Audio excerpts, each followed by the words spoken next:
Hindi na daw ba nag-uniform dito sa Hong Kong, hindi tulad sa Saudi na may uniform.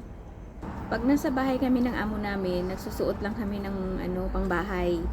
Basta naman, presentable naman na pangbahay na hindi ka magmukhang feeling at home talaga na kung ano na lang isuot mo. Siyempre yung kaaya-aya naman na hindi naman awkward at hindi ka naman sawayin ng amo mo tulad ng simpleng t-shirt. Yung iba nagpa-pants, yung iba nag-short, yung iba yung yung soft lang na mahabang trousers, mahabang pants, yon yung parang jogging pants lang, yung ganun. Yung iba nagtutukong, yung ganun. Yun lang yung sinusuot dito sa loob ng bahay ng amo. Depende kasi yan sa amo mo kung gaano yung alam mo yun, yung kung ang feeling mo yung amo mo may pagkasilosa or feeling mo okay lang sa amo mo, yung ganon. Doon kami nag-a-adjust ng susuotin dito sa bahay ng amo namin. Pero syempre pag bago ka pa lang dito, super simple ka lang talaga muna sa bahay nila kasi baka sa pasuot mo pa lang i-judge ka na. Simpleng tukong lang muna tsaka t-shirt pagdating mo dito. Pakiramdaman mo yung amo mo kung pwede mag short, mag short ka, wag lang masyado maiksi. Below the knee, yung ganun. Above the knee konti, yung ganun muna. Pero iba may nakikita ako medyo maiksi, pero depende kasi yan sa amo. Tsaka may amo din na pagdating mo, sinasabihan ka na ng dress code mo kung ano pwede suotin sa loob ng bahay nila. Pero hindi talaga yan nag-uniform dito. Hindi yan nila nire-required na mag-uniform dito.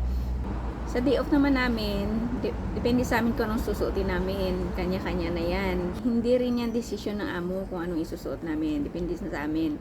Tingnan nyo yung mga dito day-ish pag day off or holiday, parang mga turista. Kasi wala nang pakialam doon yung mga amo kung ano yung susuotin namin.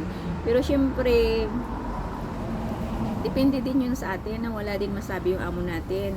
Ako pag lumalabas ako ng bahay ng amo ko, simple lang talaga ako. Kung gusto ko magsuot ng medyo magara or medyo may pagka sexy konti, sa labas ko na siya sinusuot. Tapos bihis na naman ako pag pauwi para wala lang masabi yung amo ko. Pero depende sa amo, mayroon naman na okay lang sa kanila na kahit ano nang suotin ng helper nila paglabas ng bahay kasi day off naman namin yun, day off naman natin yun. So depende talaga yan sa amo lahat-lahat. So, pero basta free kami sa susuotin namin dito sa day off man or sa bahay ng amo namin. Sa bahay ng amo, simplihan lang talaga yan. Yun yung kagandahan dito. Hindi mo na kailangan mag-uniform na napaka-formal. Summer dito, ang init din. Grabe ang init. Sa isang araw, ilang beses ako magpalit ng t-shirt. So, dapat mag-t-shirt kayo. Dapat pagbaguhan pa lang kayo, magdala na kayo ng extra t-shirt pang bahay. Yung komportable. Kasi, pag summer dito, alam nyo yung ang init-init kasi sa loob ng bahay ng amo. Pag wala sila sa araw, wala talaga yan aircon. Fan lang yan. Nagtatrabaho ka lang, sundin ka ng fan. So, yun yung mahirap lang. Yun yung medyo lang pag summer. Pero, totally okay naman dito sa Hong Kong. Okay yung trabaho dito, depende rin yan sa amo. Pero sa awa ng Diyos, lahat ng naging trabaho ko, kinaya ko naman.